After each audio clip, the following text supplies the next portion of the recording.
What's up, folks? This is Twisted Nick, and today we're going to be taking a look at Raging Fighter on the Game Boy.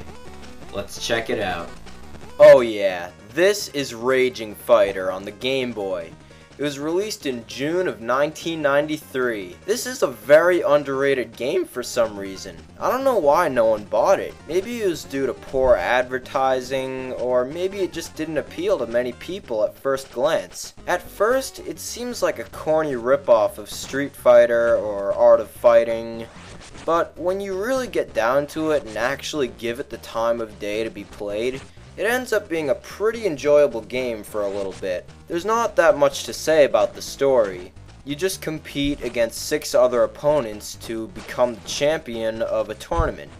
Like I said, it's nothing special, but it's a fighting game, so who cares? So you have your basic moves, like in any fighter: punch, kick, jump, etc. As well as some special moves, like wheel kicks. Moves that are extremely tough to pull off at first. But after a while, when you've had a little practice, it becomes so much easier to do those sorts of things. Pulling off these special moves is one of the keys to winning in this game. If you can't do them, you're pretty much screwed for the rest of the game. The controls have the same problems because they aren't always responsive and do what they're supposed to. That only happens every once in a while though, but it's still a problem. It's not my Game Boy's fault because I've tried the game on more than one and it has the same problem. The game is kind of slow at times, and with the lack of modes, the game can get pretty boring. There's a multiplayer feature, but it sucks though.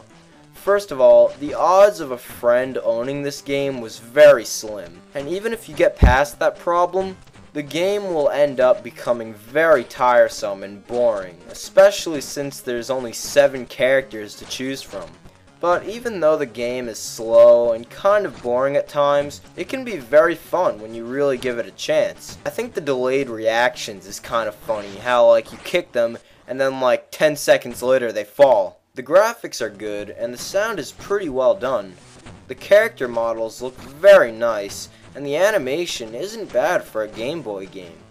Overall, like I said, the game can be pretty fun, but it can be really boring at times too, so if you're a fan of fighting games, then save your money and look elsewhere, unless you're curious.